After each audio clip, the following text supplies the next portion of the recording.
This is not the place that James wants to be. That right hand might have worked wonders for him. It sent James down. And now frog splash from the top. Full impact.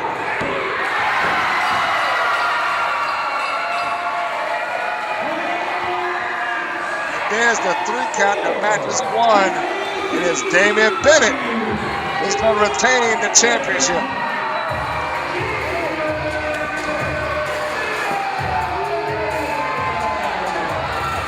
Here goes Pinarelli. Pinarelli, oh my gosh. Pinarelli comes in with that stick and he is wailing away. The match is over, and I guess this is everything that Tommy Pinarelli was talking about.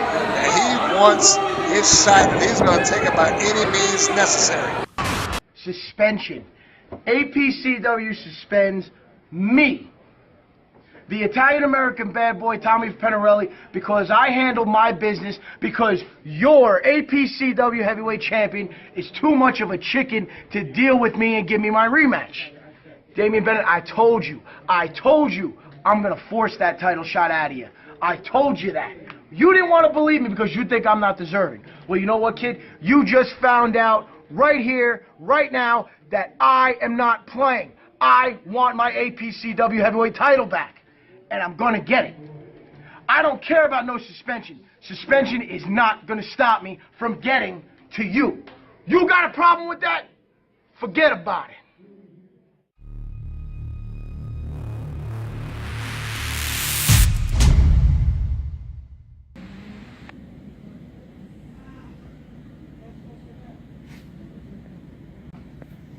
APCW. The adrenaline addict, Chris the Hype Henry, is coming home. And while I've been away, people have apparently been running amok, doing whatever they want, forgetting the pure talent and athleticism that helped build APCW. See, there's a young man, Jordan Kingsley, now, and they say he's the new athlete. He's the new big deal down in Douglasville, Georgia. Apparently they've forgotten. It's my hometown, my stomping grounds. And believe me, I can make a little time to come back down and break some of the boys in half. So they're going to set up a tag match, Jordan. And I'm going to be one of your opponents in that tag match. And when you get in that ring, you're going to look me in the eyes and you're going to know the hype is real. Start believing. Interesting promo to begin the program here. Hello, folks. This is Mr. Green. You are watching the APCW All-Pro Championship Wrestling. And entering into the ringside right now, young man you just saw in the promo, Chris Henry, the hype. As he says, the hype is real. His partner, one Kevin Ryan. In this match, they will be taking on, as he's pointed out, the new athlete of APCW, Jordan Kingsley, and the mystique, Alister, Crowe. This will be an interesting matchup, to say the least. Speaking of their opponents, here they go, entering into the Douglasville Armory right now. Speaking of that, if you are so inclined to go to one of the shows, be sure to look that up. 7575 Owl Creek Drive is what you want to be if you're looking for training to be like these gentlemen here. The Douglasville Armory, if you choose to attend, which I highly recommend, one of the APCW shows, but that is neither here nor there now. What we're talking about now is the match in and of itself. Judging by the athleticism that has been shown on both sides of the spectrum, should be a interesting contest to say the least. One wild card that I would say in this particular equation is Kevin Ryan. Do not have a great deal of viewership on him, so he may be a aced in the hole. I expect any mind games that's going to be played by that gentleman, Alister Crowe.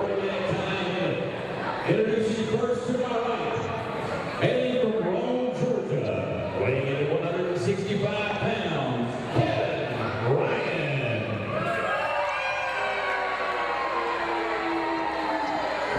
His tag team partner, hailing from Douglasville, Georgia, weighing in at 175 pounds, Chris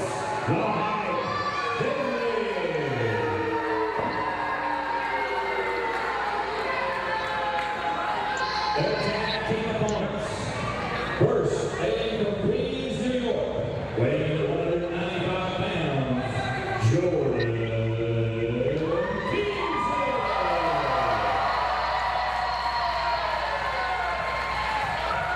And his tag team partner from Shreveport, Louisiana, weighing in at 150 pounds, Alister.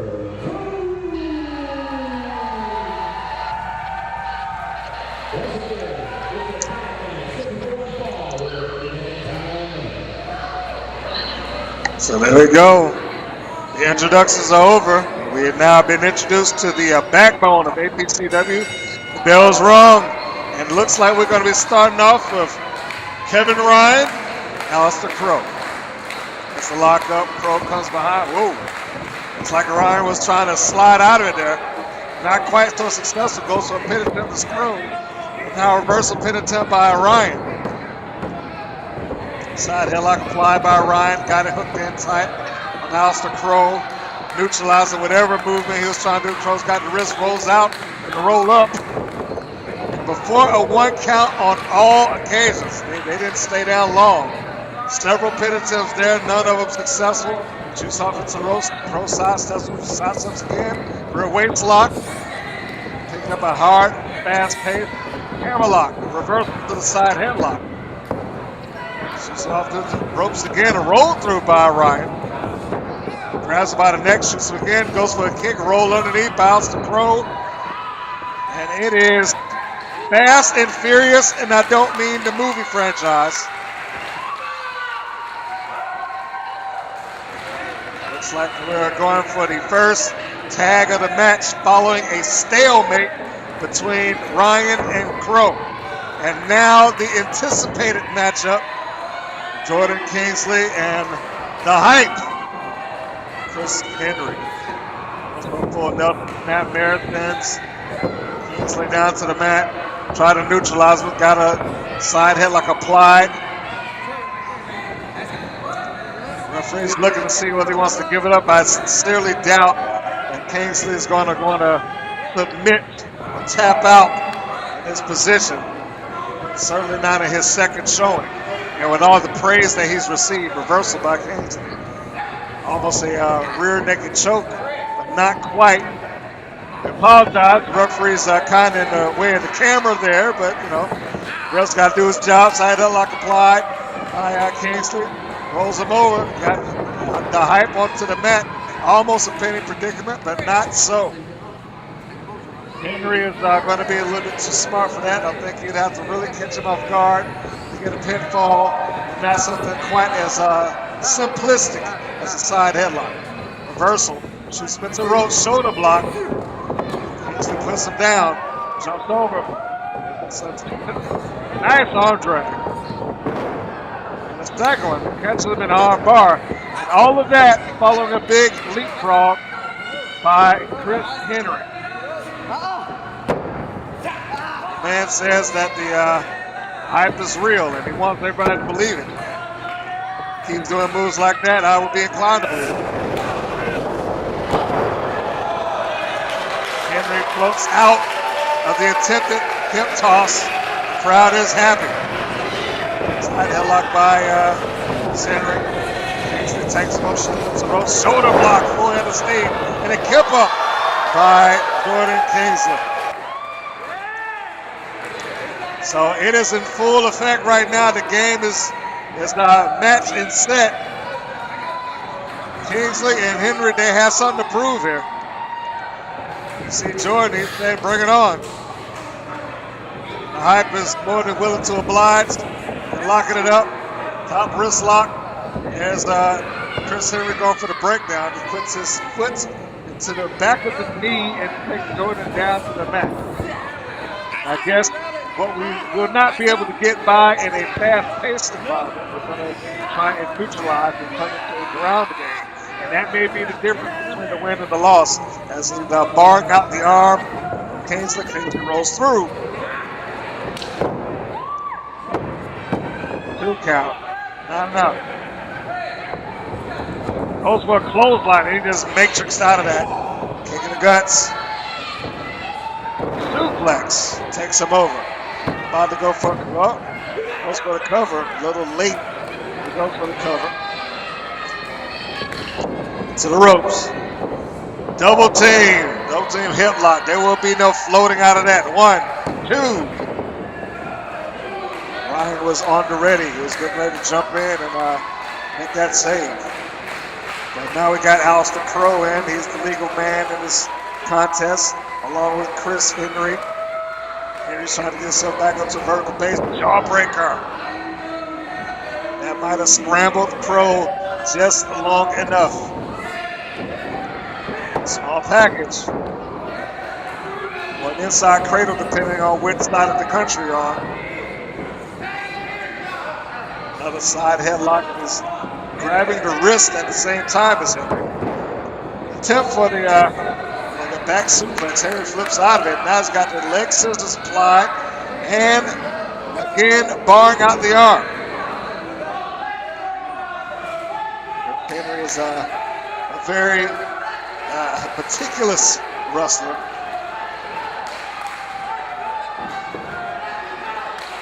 Kingsley trying to get the crowd in and say, let's go, Alister. And a big stop to the back of the head. That might have scrambled the thought process that Crowe was having. And look at that. What kind of sheer arrogance there. Tosses Alister Crowe back into his corner, fully waiting on the tag. And now it's Kingsley in the ring. All right, Chris Henry wants this matchup. He wants Jordan. Ducks underneath, or maybe not. I thought he wanted Jordan, and maybe Chris Henry thought he wanted Jordan, but did not go for the lockup. Ducked underneath and made that tag, and now we got Kevin Ryan, the unknown commodity in the ring. But from what we've seen so far, the unknown commodity might be a very great commodity. First about Kingsley.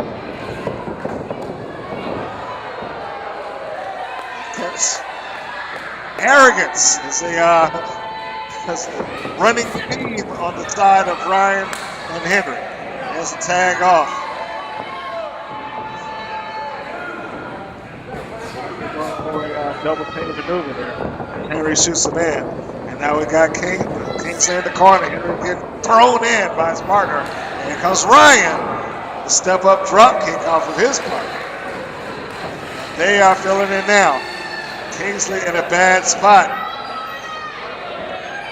We got fans out there saying, come on, Jordan.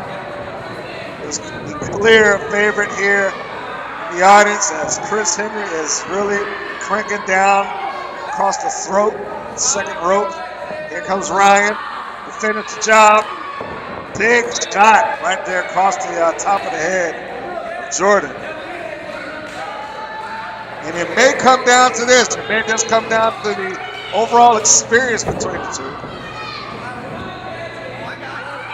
Or maybe, maybe it's Ryan's willingness to listen to the instruction of the more veteran man.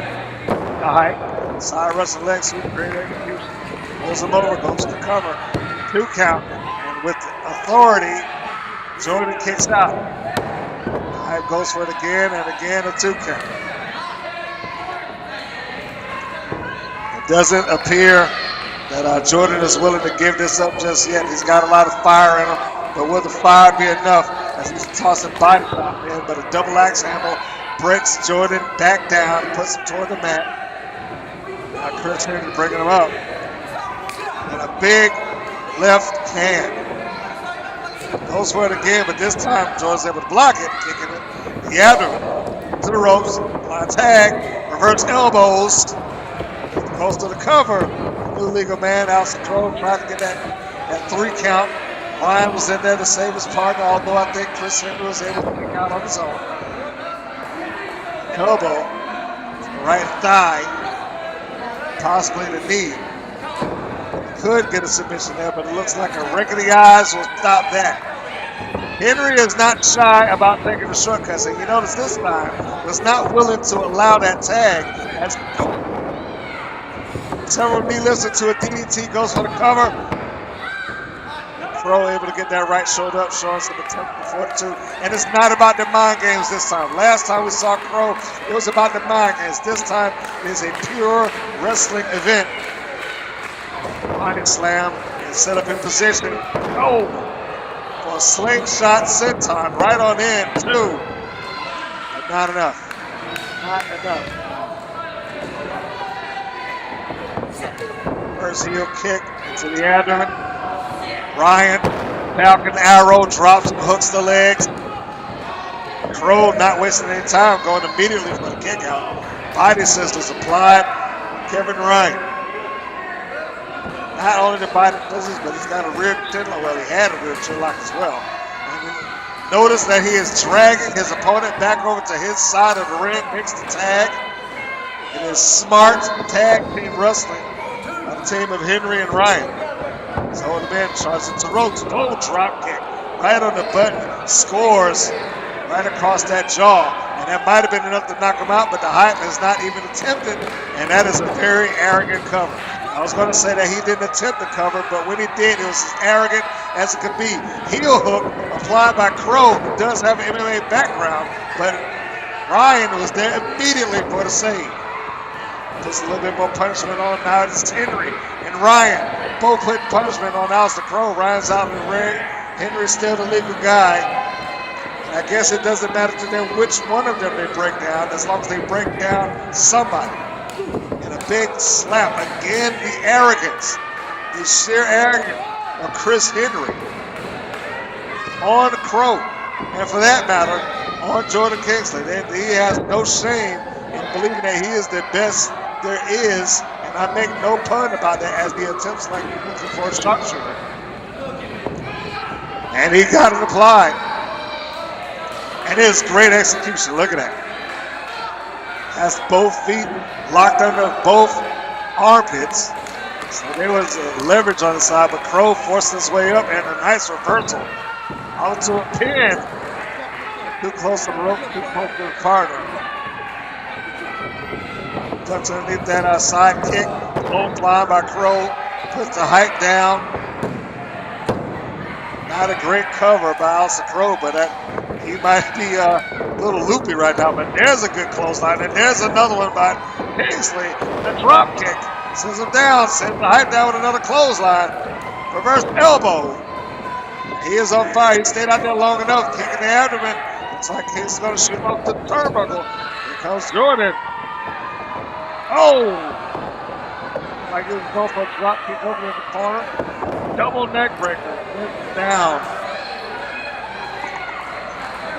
It looks like that flurry that he was putting out there has been shut down. Now this Crowe. Crowe comes in and he is delivering a flurry of his own. Following close out, big uppercut. Body slam. The referee's having a hard time keeping control over this. Looks like he might be going for, I thought, a reverse DDT, but a reverse neck breaker. Take Ryan down. It's like a charging shoulder block or a forearm, drove him out. A 3 count. Alister Crowe, Jordan Kingsley has scored the victory here.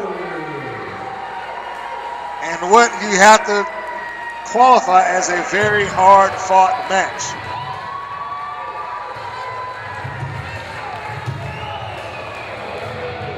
There's oftentimes that we talk about people having to earn their spot and earn what they get. Alister Crowe and Jordan Kingsley earned this victory.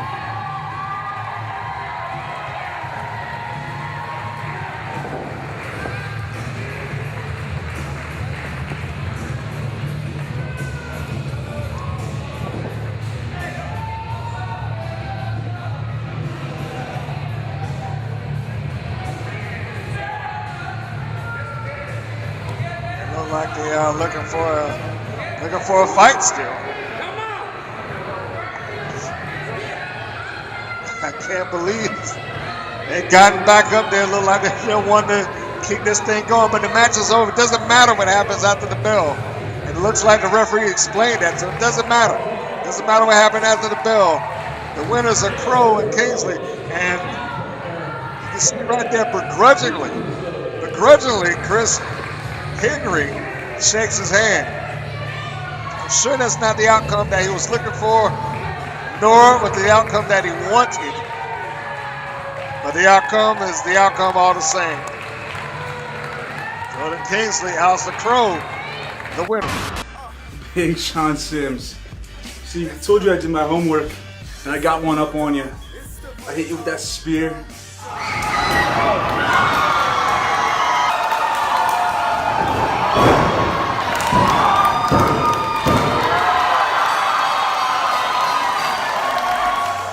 You're trying to run, you're trying to hide. Well, there is no running and hiding when we're locked by a steel chain.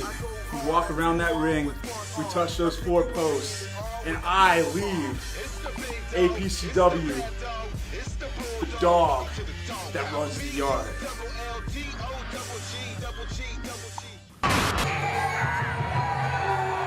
Now you're looking at some of the after effects of last month's event. Angel coming out the ringside with a neck brace, following a hard impact that she had from her associate, the big man, Sean Sims. And he was crushed in the corner by an errant clothesline. If you haven't seen that match, be sure to go back and purchase the last DVD. It features the previous, or I guess part 2 we'll call it, with James Dillon and Sean Sims going up against each other. These 2 big men have been destroying one another. As you can see right now, Angel's having a hard time because she's hurt. Sean's trying his best to make it a comfortable way for her to get in, but it's rough. She's not a wrestler, and it's hard for her to absorb that type of impact. And more importantly, it's hard for the fans out there trying to annoy her being Angel.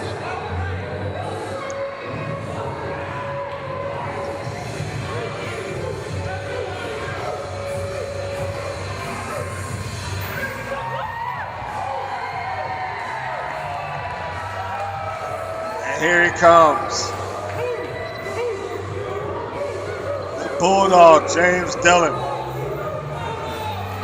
The man that suggested the dog collar match in the first place. Well, I should say the dog chain match because they won't actually be wearing collars.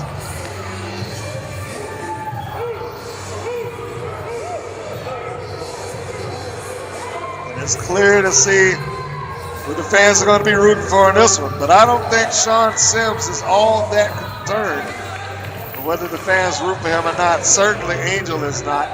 I don't think she cares for the fans at APCW in any regard. But certainly don't let that be a reason for you not to attend an APCW show. Don't worry about whether Angel likes you there or not. Angel doesn't care about most people.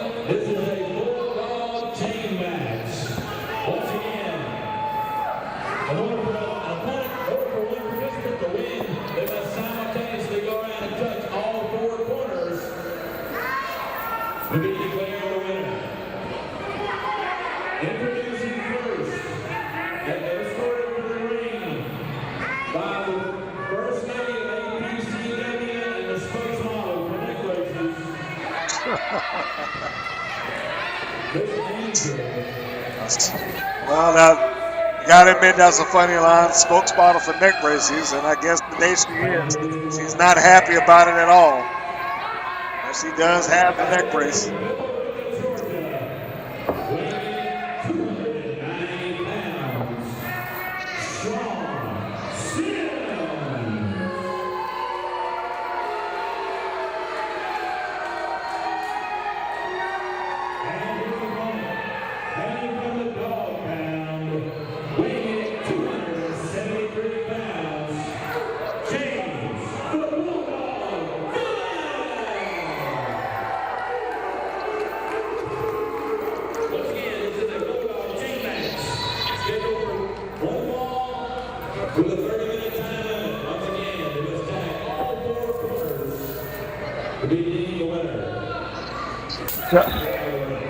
Okay, now that's interesting. Like Sean Sims apparently does not want the chain.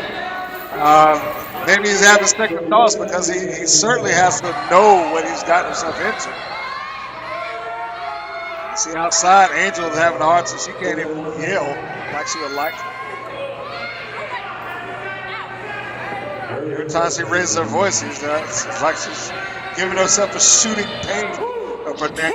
Now, aside from that, and I'm sure Angel has instructed Sean to exact revenge for her as best that he can do it.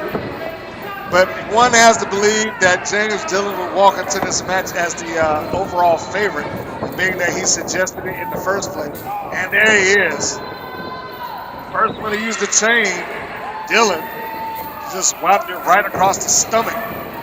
Looks like he's going for another shot. The Bulldog isn't waiting any time at all. Huge chain shot right there across the back. Big Sean Sims. That is not a good or comfortable place. Sean is a big, powerful guy, but even he cannot survive too many shots with a steel chain. Dillon just rolled through, crawled underneath, I should say, and again, using the chain to his advantage. And you can see even Angel understands that that's not a comfortable shot for anybody or any man, certainly. Now Sean trying to get away. And out the other side, calling to his fan base here. And yanks that chain and drags Sean Sims into the turnbuckle post. So he's caught the steel of the chain. He's caught the steel of the turnbuckle. He's just catching steel everywhere he can. And now he gets a big right hand across the top of the head by the Bulldog. I would imagine the plan would be to weaken Sean Sims as much as humanly possible and then drag him to all four corners. And there it is, a perfectly legal chain shot. It is a brutal match, a hard-hitting match, but it is a legal match. The Bulldog has a splash in the corner, drops Sean. Again, and I would imagine here comes a cannonball. Yeah. Meanwhile, on the outside, we have Angel, who is feverishly fanning herself. I'll refrain from the obvious terms such as the meal ticket, and say it sees her wrestling going down. But he's back up. I guess the instructions of Angel have given him as much motivation as he can get. And look at it. He is beating the Bulldog down. And I was not expecting this. I was not expecting this at all. Somewhere, somehow, he found a burst of energy, got up to his feet, and literally just beat the Bulldog down to the mat and choked him out with the chain. I guess this is now Sean Sims' turn to interact with the chain. Just charged in after wrapping the chain around his fist. And his interaction with the chain does not spell anything good for the Bulldog, James Dillon. It's got to be hard to even maneuver. Trying to be conscious about what the chain is at all times. Big suplex on a hard ring. And I would say even a harder chain as some of that whipped up behind him. But now, if that weren't enough, it looks like the Bulldog is going for the win. You see Angel right there in the bottom corner. She's saying go for it. He just tagged off from 3. But Bulldog just broke the momentum, so that is going to end that. If you're not familiar with the rules of a chain match, in his various incarnations, got to touch all 4 corners without breaking momentum, all 4 in succession. If your opponent is able to stop you from hitting all 4 corners, the count starts again. And it was a good call by the referee. The Bulldog stopped him, even though he's suffering for it right now. 1 shot, 2 shots. And a big, heavy 15-foot steel chain across the back. Right there in the guts. Had the opportunity to call this chain match only one other time in my announcing career. It wasn't brutal. It wasn't nearly as brutal as what I'm seeing right now.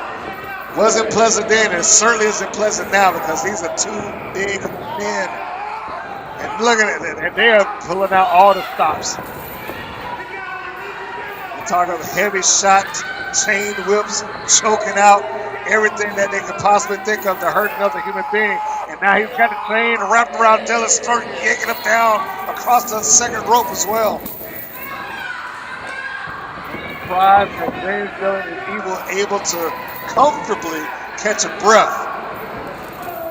The work that Big Sean Sims has done to him right now. And he's going for it again. There's number one. He hits number two. Three. Only one more to go, but the Bulldog pulls him by the chain, grabs him in. Looks like he's wrapping it around the throat. DDT.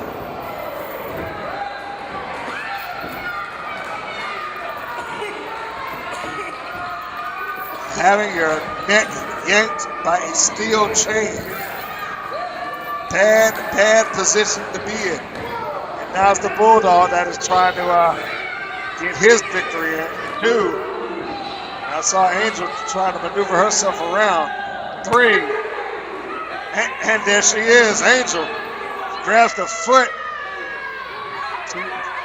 As you see, even though she's interfered, she's saying, don't touch it. She got a neck raise. Bill! Big Sean pulled the Bulldog into a massive spine buster. Every time I see this man wrestle now, he becomes more and more monstrous. There's a quick tap of the turnbuckle there. That's number one. There's number two. There's three. The Bulldog's back up, and if he wants to win this thing or have any hope of it, he's going to have to fight fast. Got him in the fireman's carry position. I was going to say follow-away slam, but it looks more like a Death Valley driver that he was able to do. He hoisted him up and flipped him over. Some people would say attitude adjustment, but we're not going to call the John Cena move right now. Not that I have anything personal against him, you understand. Dillon and Sims are both down. Angel is clutching the post. You can see the anguish and the anger on her face. She wants Sean Sims to survive and win this match. We've got a trade-off, a wrestler's exchange in the middle of the ring between Sean Sims and James Dillon. And they are firing big, heavy haymakers. It looks like Dillon is getting the best of it right now. Looks like he maybe he's thinking about it. Maybe he's shooting off to the ropes. Oh! And that was just enough time for Sean to wrap his fist. That heavy gauge steel chain. Got one. He's got two.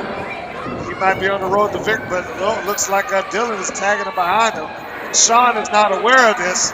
Sean doesn't know what's going on. Here comes Dillon. Tags off for one, and now looks like Dillon is trying to keep him from getting that last one. Both are in motion. Here comes Dillon. He charges in. It's the Bulldog tan that hits the turnbuckle, and James Dillon has won the match. Angel's not happy about it at all. See, is in no position to yell at him. Apparently, Sean Sims isn't happy about it either. And he's taking out his frustrations on the Bulldog right now. So the Bulldog may have won the battle, but who knows about this war?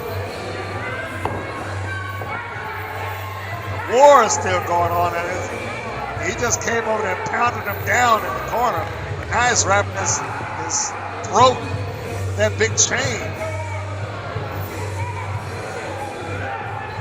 I mean, this may be the epitome of being a sore loser.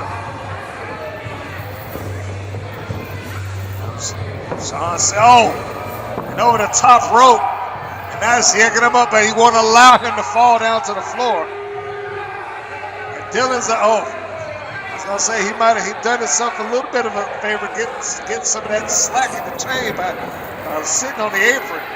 But that still doesn't relieve the stress of the chain across the throat. Sean's a big man. I called him the backbone of APCW earlier, but I may just have to change them to the heroes of APCW, the way they charged out here for the Bulldog. Kingsley and Alister Crowe. Let me tell you, James Dillon has these two gentlemen to thank for him possibly still being able to breathe. It's a bad situation the Bulldog just found himself in right there. And it was a nasty, nasty fight right there. He won, but it doesn't appear like the winner in this particular instance.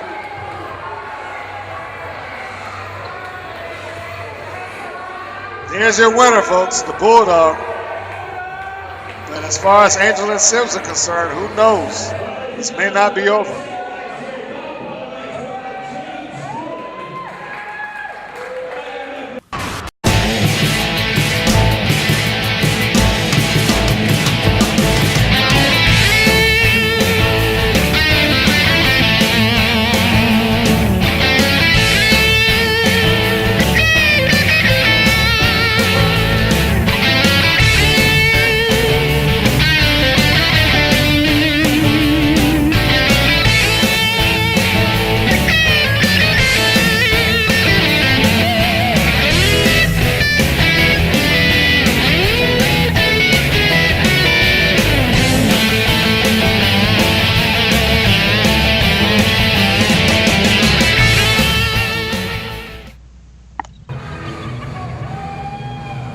Jaxson James, last month's challenger, APCW Championship, put up a great showing, but came up a little bit short.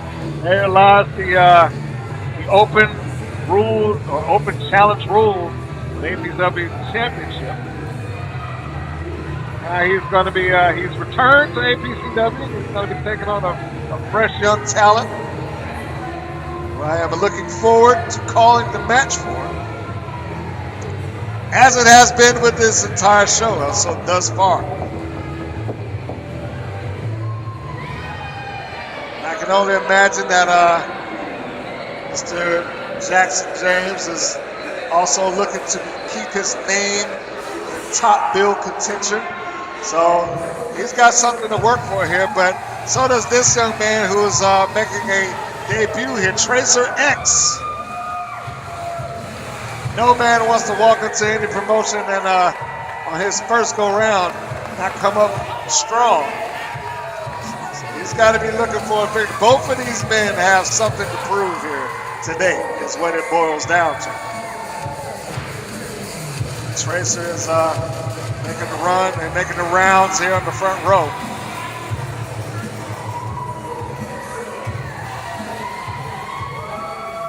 Some of my older, more mature viewers might see the play on words for Tracer X and Racer X. Go back and watch Speed Racer, you'll get the reference. But anyway, we won't go into that, nor will we go into the terrible movie that was produced because of it.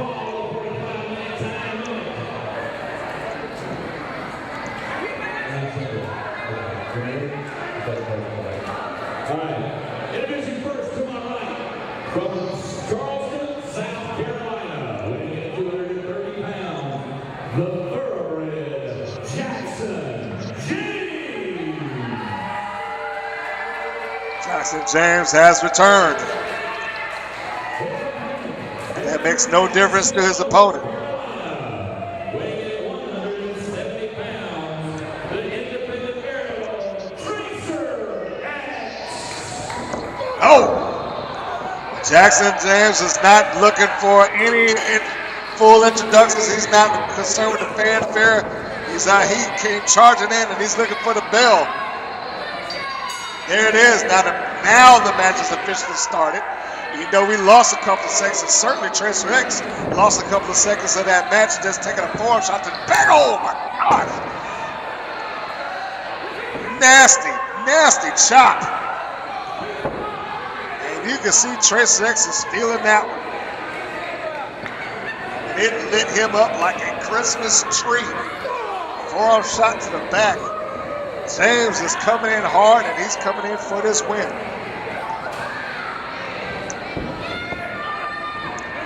James him up in a side suplex, dropped him down in a modified Uranagi, or side slam, I should say. But not enough to hold down Tracer. James is, he is the thoroughbred of the ring, but his arrogance may be his undoing if he doesn't concentrate on the task at hand. And another big chop. I get the impression that James is not taking this match seriously enough. Shoots Tracer to the ropes, duck underneath the clothesline, change of direction by Tracer X. Head scissors, takes him down. Drop kick, beautiful.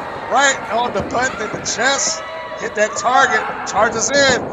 James floats him over, sends him out, tries to get himself a breath so he can recoup himself. Springboard into the clothesline. Beautiful execution. And almost scored a quick upset victory. And I would say the upset just based on the fact that James has charged this thing. He came in hot.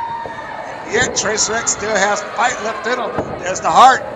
Slingshot, but he catches himself, pops himself on that second rope. James doesn't see it, comes in. A second hop up, high cross body, goes for the cover, hooks the leg, but only a 2. And it looks like James is now having a change of thought as it relates to this match. Did not think that it was going to be quite as difficult. We saw him do something similar to this before, where he takes a walk. Looks like he was headed back to the locker room. Grabs a random bottle of water. I don't know if I necessarily agree with that.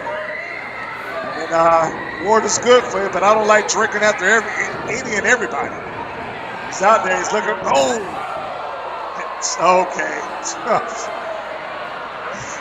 apparently that fan didn't enjoy the water, and he's still chawing on about it.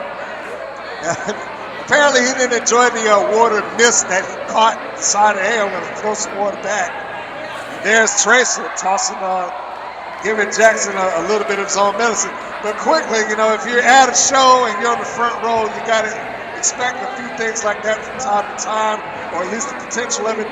Please don't be taking it into your own hands to assault or otherwise abuse the wrestlers while you're there.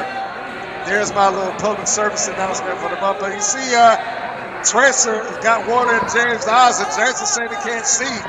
He's begging off to the referee. And again, I said this is a little bit of what James did last time I saw him, blowing water, blowing the mist in the face of his opponent. Oh, but that was a sucker move. Just hoisted Tracer X up, dropped the snake eyes right past the turnbuckle. I think he caught a little bit of the bolt, actually. Now, the thoroughbred is in control again. And it would be the shortcuts such as this that seem to be to gain the advantage for Jaxson James. Got him hooked up for a suplex with the snap and the cover. 1, 2, no. Tracer X still has fight left in the body. It's like Tracer is in a bad way. James shoots him out. It's like he might not have been able to think of anything that he could do in the ring, and I guess he figured the concrete would do the job. But that was enough as Tracer didn't go all the way down. Caught him with a shoulder block. Now let's go with the sunset as he sprung in. And James, too well prepared for that, caught him with a big right hand. Sometimes the right hand is all you need, but that wasn't the case right now. Got a chin lock applied. Tracer is going limp. Middle of the ring. He's trying to get the feeling into his arm, but keep feeling with his arm.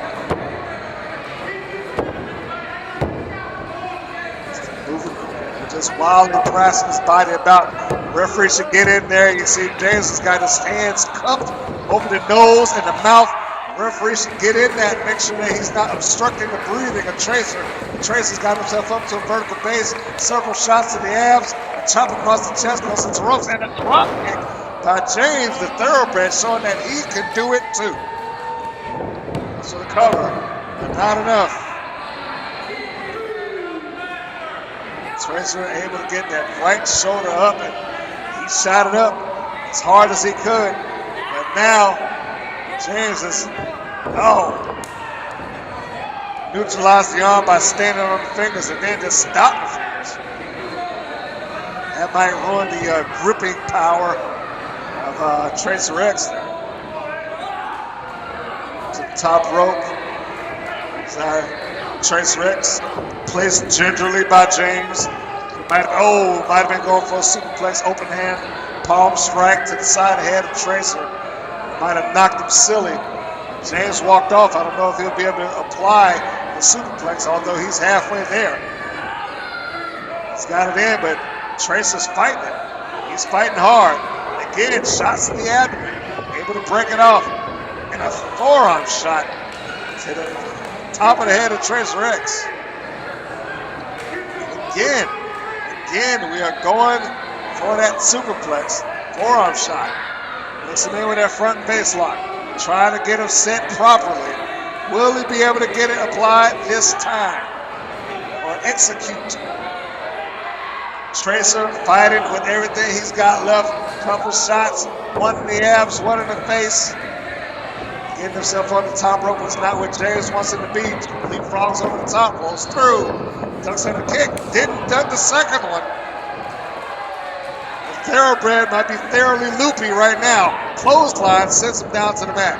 Chop sends him back down to the mat. Tracer's looking like he's trying to close in on the win. Reversal by Jaxson. James rolled through on sliding knee. Pump handle exploder sends Jaxson James down to the mat. This might do it. No.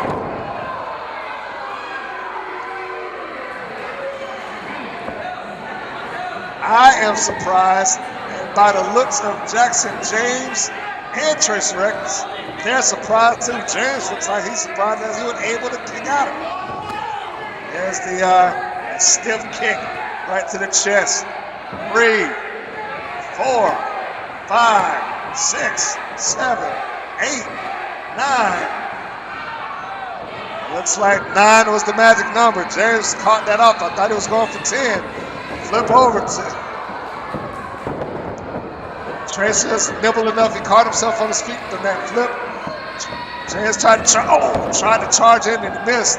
That was a great maneuver by Tracer X, but still not enough. It's like he had a spinning spiral down. Planted him face first into the mat. And okay.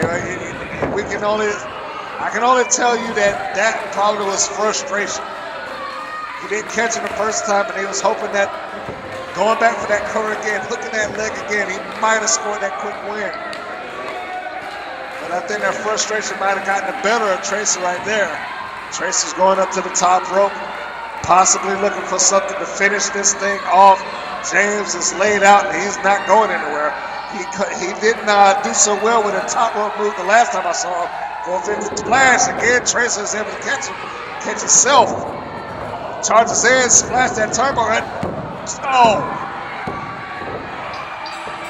the referee was looking at the shoulders of Tracer and did not see the feet on the ropes of the Thoroughbred.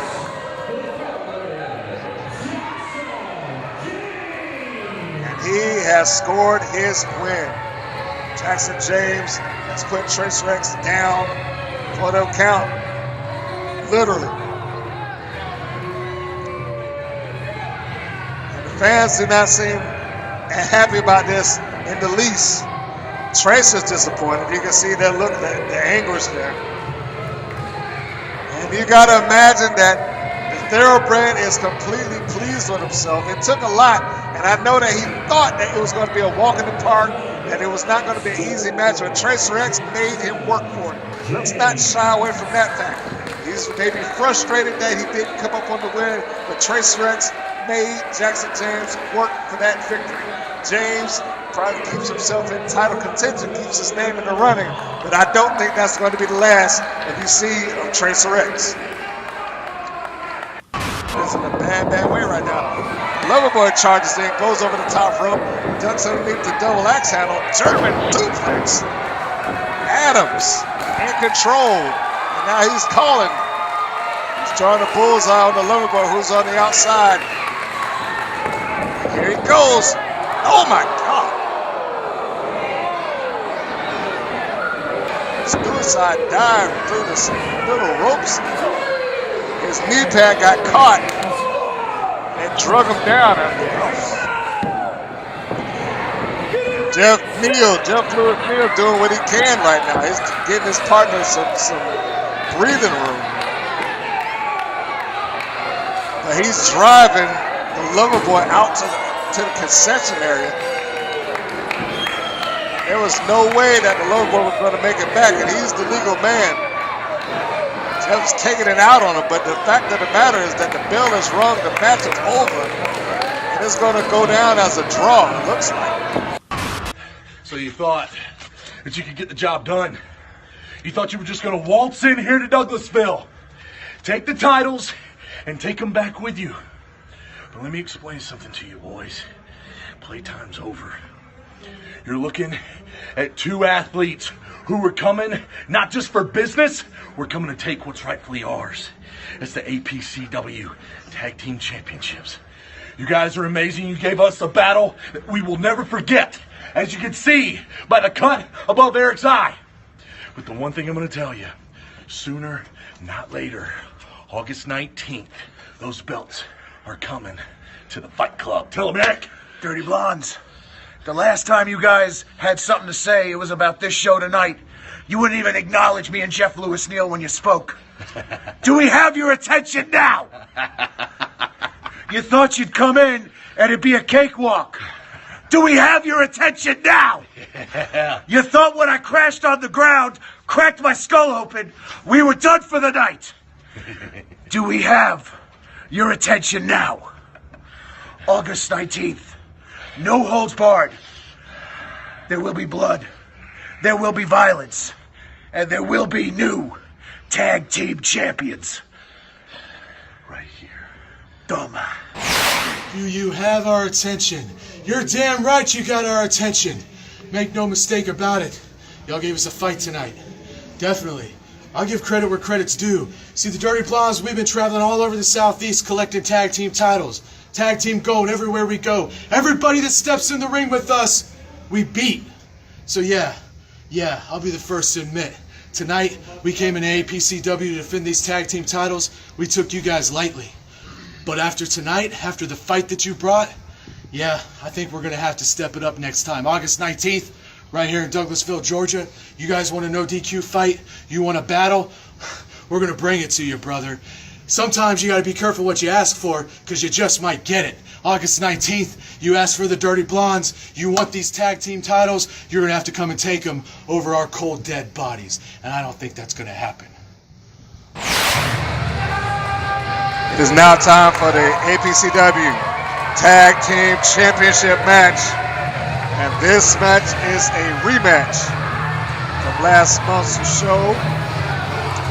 Carolina Fight Club will be challenging again the APCW Tag Team Championships against the Dirty Blondes. The Blondes, as we saw, were able to survive the last encounter, regardless of how it may have turned out visually.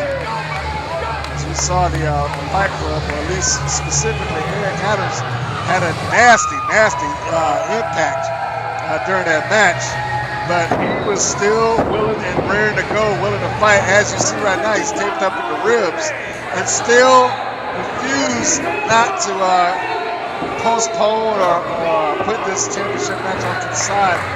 They wanted to come in. They wanted to participate. They wanted to get their championship match. And I guess this is one of those cases of hell and high water. They weren't going to allow it not to take place. And the music is playing now. We got the Dirty Blondes, the champions, heading on to the ringside right now. And the pretty boy and the lover boy. That is a subjective term, although that is the nickname that is listed on their tights. So we will refer to them as such. We have a lot of boos coming out of here. You can hear the fans not very happy or pleased with the Dirty Blondes And just as a little bit of recap, you saw in the preceding video, this match is no disqualification, no count-out match. It's based on how the previous match ended. This is a case of the management did not want any further excuses on either side. I thought it was a very good call by the commissioner, Ted Law.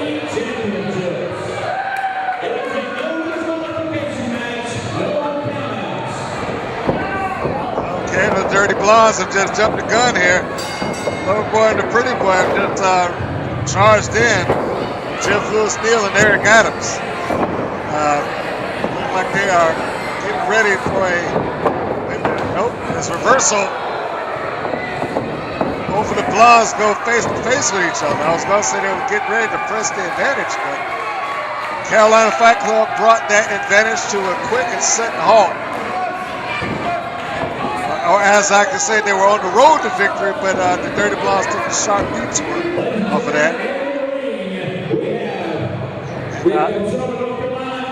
For some reason, the Blondes are complaining, though they were complaining. I thought he was putting the referee over the top, which even in a normal match is a ruling that we haven't seen in years. I'm not sure. That's an automatic disqualification. In case you stipulations read, there is no disqualification.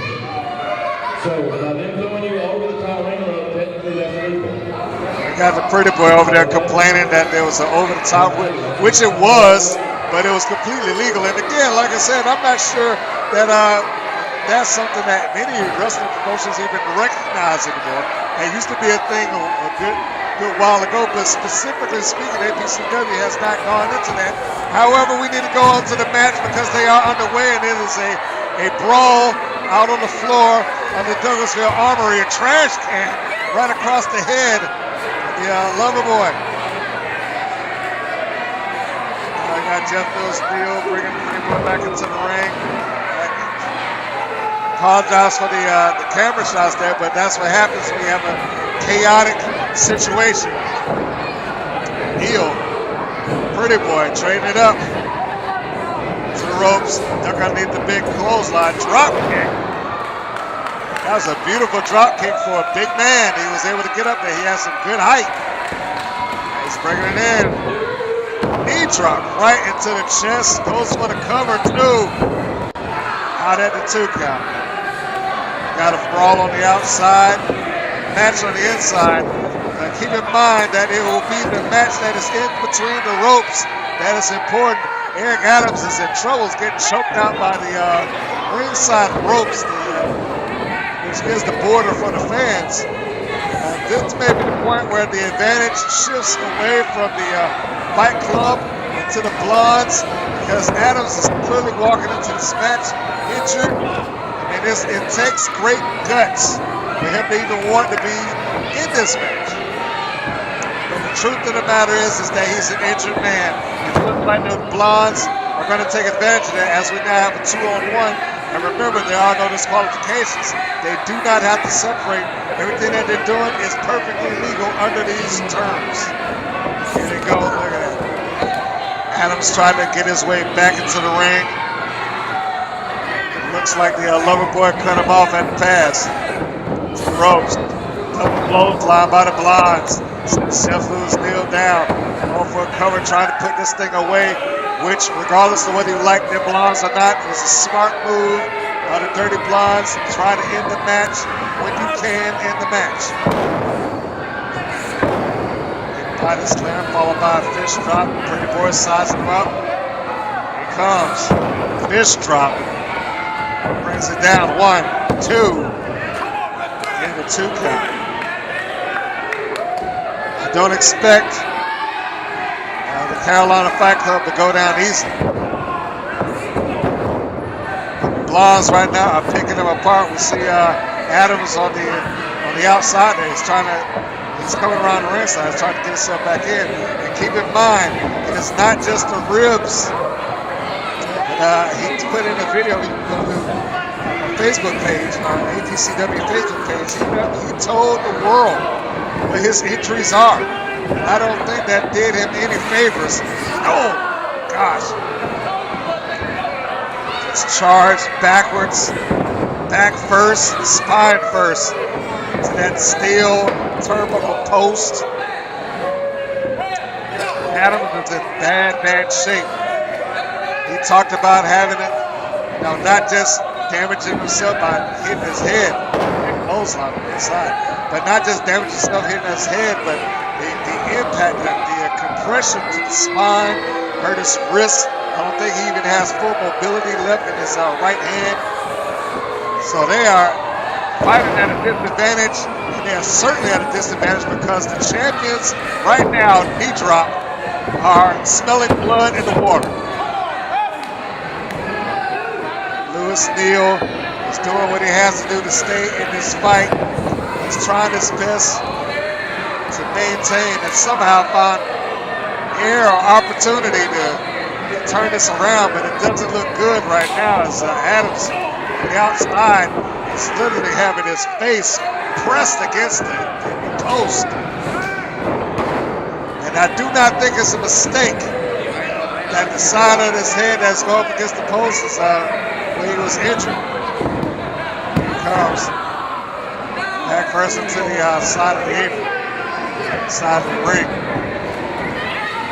Meanwhile, on the inside, you have the pretty boy putting the boots, Jeff Lewis Neal.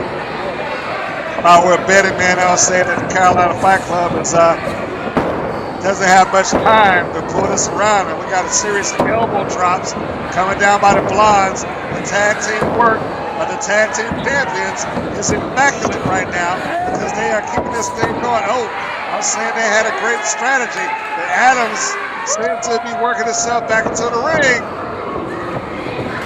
This may be the break that they need. Double clothesline. Over the Plaza down, and Adams is trying to clean house because he knows that the Fight Club is in a dire situation. Catches the arm, turns it to the neck breaker. Adams brings him down to the mat. Remember, folks, the tag team championships are on the line. There will be no count out, no disqualification. There will be a winner, and there will be no excuse. Big trip by Adams. Big splash, going for the cover. The pretty boy breaks it up. Again, say what you will about the Blondes. They are exceptional tag team champions. And the pretty boy is going to win into his tights for a chain. He's ready to waffle. Eric Adams. Here he comes. No! Neal forces his partner out of the way with a double super kick. 2, 3.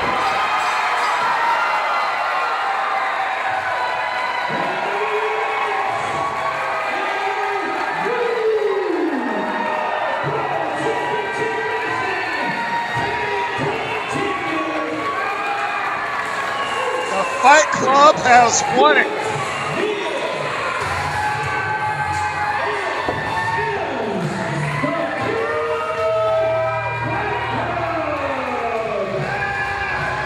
They are ecstatic. This is what they came in for. APCW Tag Team Championship, and they have just accomplished that goal courtesy of an errant fish shot with a steel chain wrapped around it.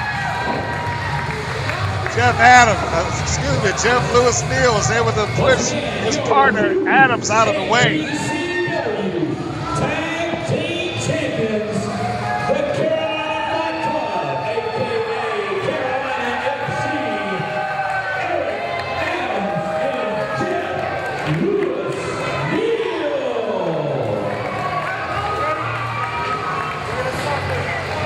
This cannot sit well at House of the Blonde. You see that the Lover Boys, he's still recovering. Oh, I'm not even sure if he knows where he's going. He's crawling out towards the crowd. You see the front row, they were trying to get away from him.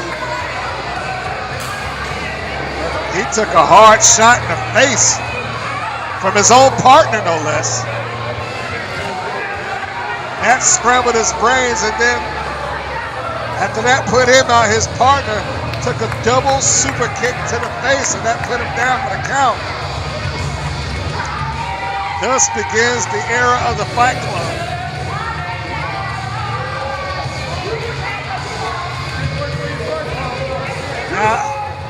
Now they look like they're complaining again. They came into this match complaining, now they're complaining again. And he's saying that they used the steel chain. They're claiming that the Carolina Fight Club uses chain. Did you guys see them use this chain? But it doesn't matter. He's saying, did they see it? The fans obviously are not saying yes, but it doesn't matter. It's a no disqualification match. If he tried to use the chain, it was perfectly legal. And if he missed with the chain, that's his fault. Hey, let me know. Stay behind Jeff Steel. Here comes the Fight Club when we say this. Regardless whether a chain was used or not, it was no DQ, no count out. These belts are right where they rightfully belong. And that's to the Fight Club.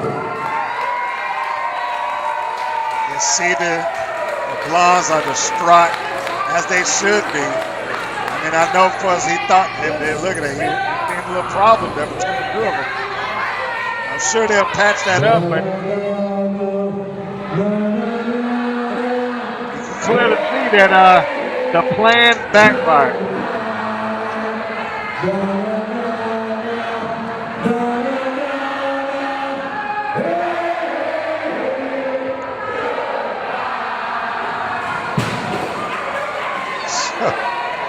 That was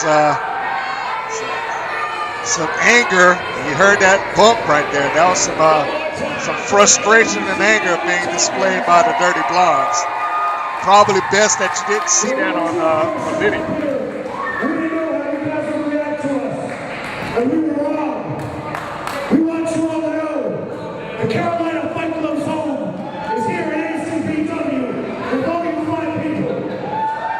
So now we're in the belts. And every time after time, we promise you this. If it takes our blood, if it takes our guts, if it takes the last breath out of our body,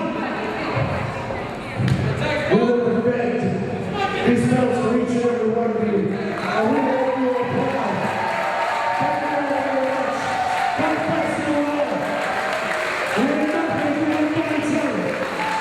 We ain't nothing if we don't fight each other. God love you all, people. That's what it's about. It took them a while to get it. They had to go through a war to win them. And there they are, your new APCW All-Pro Championship Wrestling Tag Team Champions, Carolina Fight Club.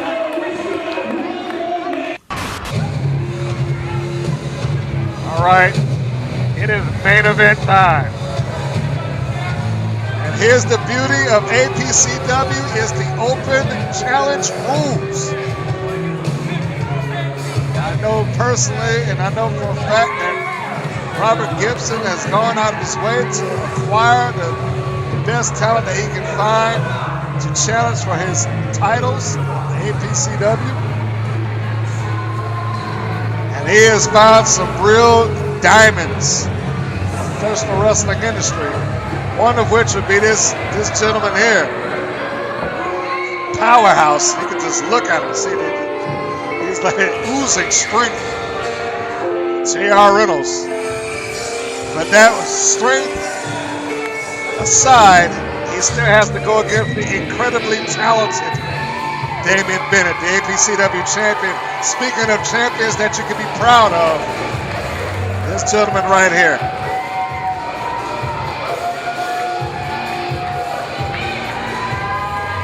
There's one thing that we can say for Mr. Bennett. He has been a fighting champion. One of 2 men who are probably the most accomplished in APCW promotion. That being himself, being the first man to win both the APCW Tag Team Championships and the APCW Heavyweight Championship. The other being the man that's stalking him right now, one Tommy Pinarelli, the only 2-time APCW champion.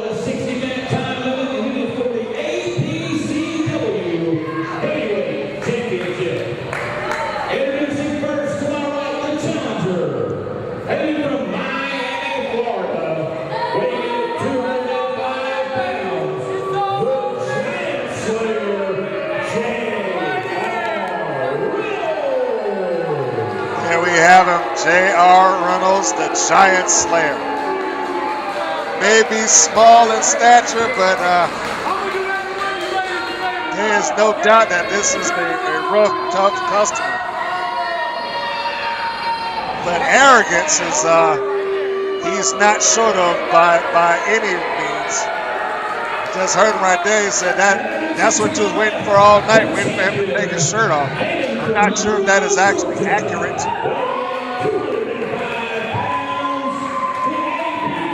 Reynolds certainly believes it.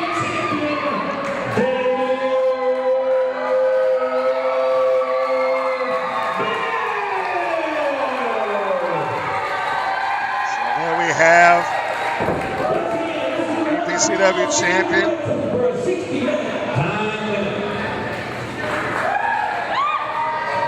They still go off a 60-minute time limit. This is championship time limits. Of course, that is always applied to negate the idea that you didn't have enough time. You don't have enough time in 60 minutes. There's something to be said there. Reynolds is really doing his best to get on the side of the fans. Of course, sarcasm intended, saying the first person that starts cheering for him, I'm going to smack him in the face. And of course, everybody's cheering for Bennett because they love him. Rear waist block, J.R. Reynolds down. Reynolds, I won't say not in a bad position, but he certainly got showed up immediately. So now the question, and he's saying that he pulled his hair.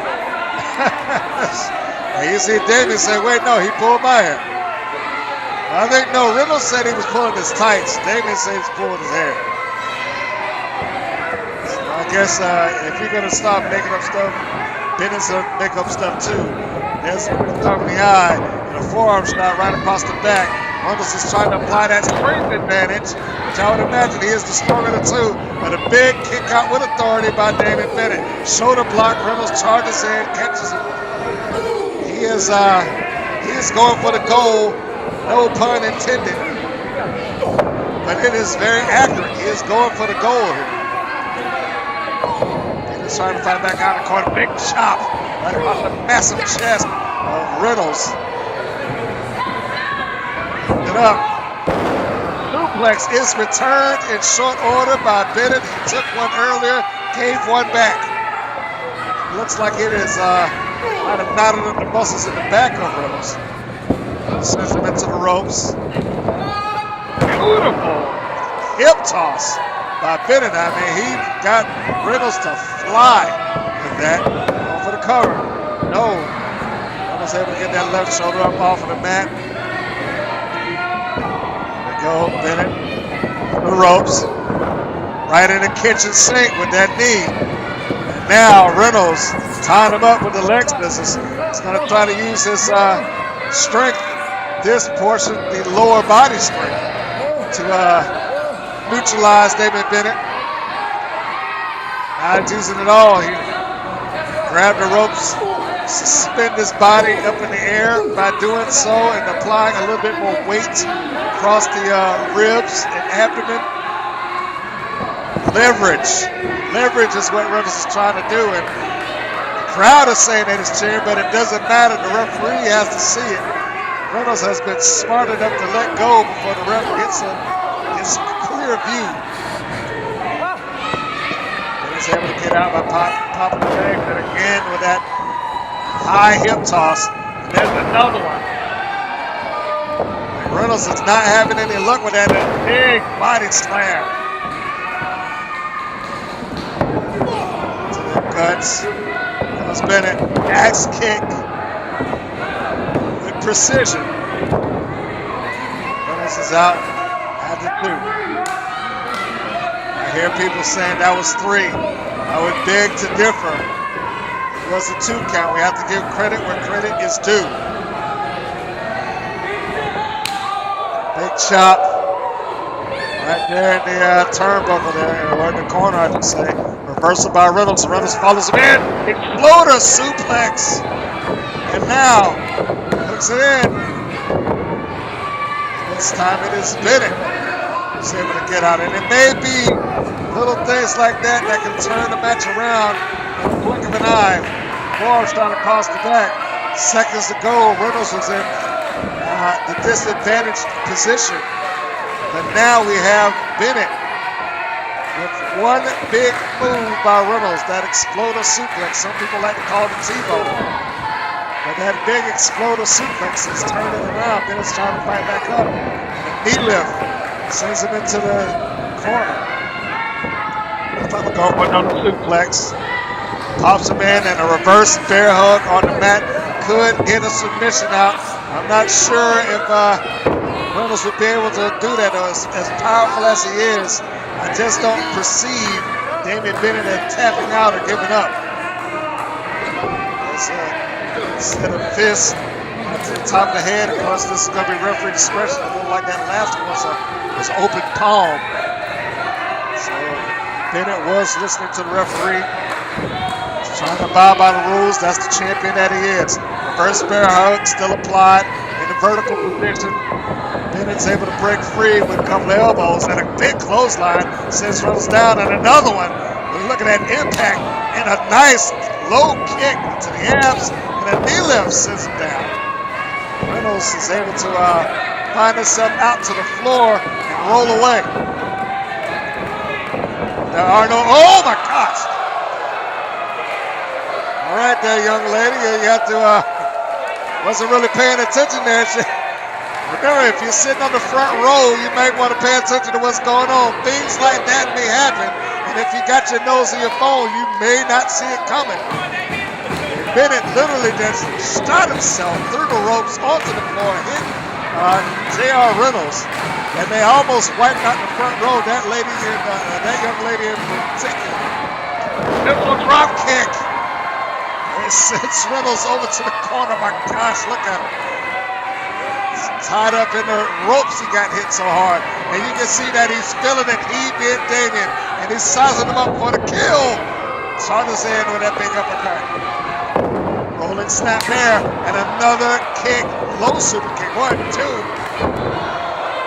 I should say a low rear kick. Not high enough for a super kick.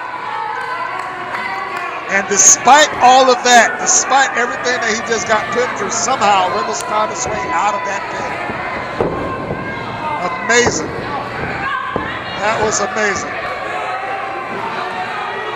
Looks like Bennett going up to the top rope, assumably to try to finish him off. This is what he's done to win his championship and retain it. He's going for that splash, but he couldn't hit it. They're going to need by Reynolds. German suplex, and he holds it on. Rear waistlock till applied. Bigger one, and he takes him over again. Looks like he's going for the hat trick. Third time. Off of the German suplex, off of 2. He's going for a sharpshooter. Scorpion deathlock, whichever one you want. And look at the positioning and how he has it applied. Both feet applied underneath his own armpits. Gives him a good hooking position. It is already light years ahead of what The Rock used to be. And I love that guy. It's a great submission hold. Bennett's trying to force his way out, and it's going to take every bit of upper body strength to drag himself over, as we just saw. Reynolds held on to it for at least another 3 to 4 seconds. He's trying to get whatever he can crank down on it. He almost got a submission, arguably. So I can only imagine those powerful arms. Super kick. Could have cranked down really hard. He's going for the 1, 2, 3. That's it. No. Wait. That was a 3 count, but the referee's waving it off. The arm is up on the bottom rope, and you see him saying, I didn't see it. The ref is waving it off.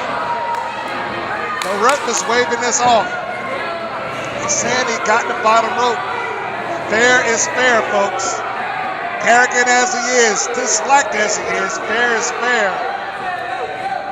The man was on the ropes, only a count of 2, so the match will continue. Reynolds has just literally bought himself some more time. Well, figuratively speaking, it's not like he spent money here, but But Reynolds has just bought himself some more time in this match. Bennett is going back up again. I guess he's looking for that coup de grace, that frog splash that he does. But will he hit it this time? No, he's got a high cross body. Reynolds got him to his feet. A roll through in the tights. I don't believe it.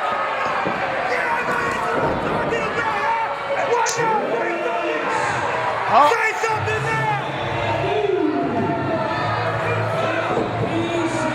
Reynolds has just won the championship, and you see Bennett said he held my tights, and that's gotta really hurt. The referee saw him holding on to the ropes, that being Reynolds, but he didn't see the tights being held, and now Reynolds, officially speaking, is the champion.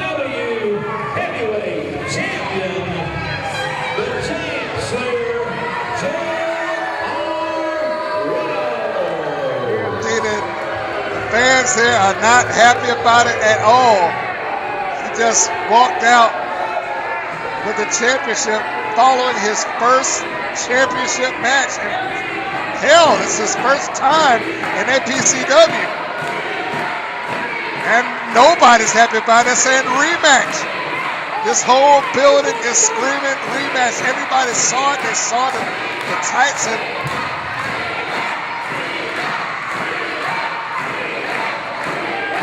Damien Bennett has a legitimate gripe here. You can see him, he's trying to get some information, trying to get some word. He said, hey, he had my tights.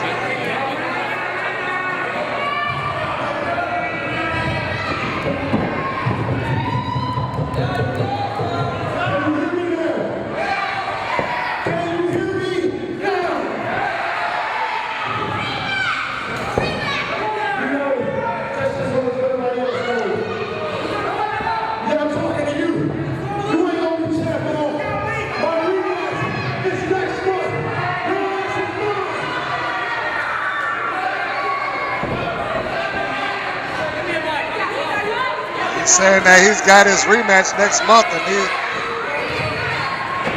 he's irate at Reynolds.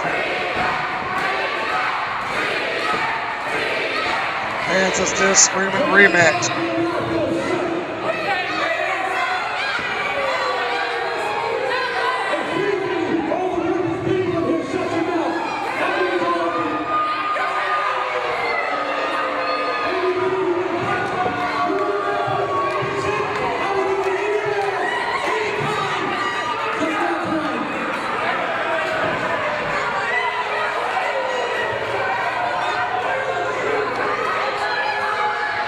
Announcer here, looks like he's on the phone with the management of APCW again. I guess they received some level of official word. Then it's trying to get the crowd to calm down.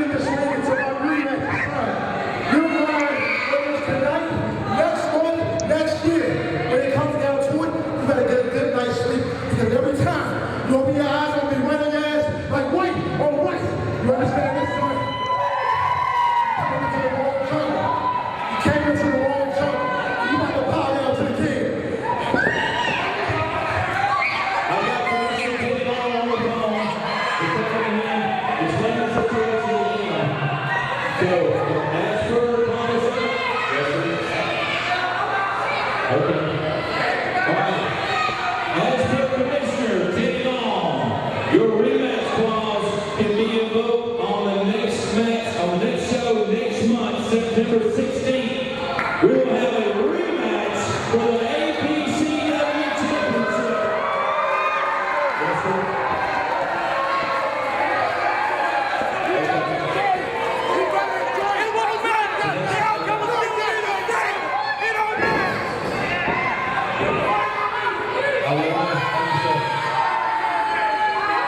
As per taking on the APCW Commissioner, don't go too far with the top of it, sir. Next month, September 13th, September 16th, you will be here at the Armory to defend the title against Damien Bennett. Well, that didn't take long. The rematch looked like it's signed. They're not going to let it sit. We're talking to have Kenny along with the commissioner. He said, be sure you're here, be sure you're on time, and he also said, That's it, folks. The match is already signed, and it's going to be Reynolds Bennett 2 for the APCW Championship. So long, everybody.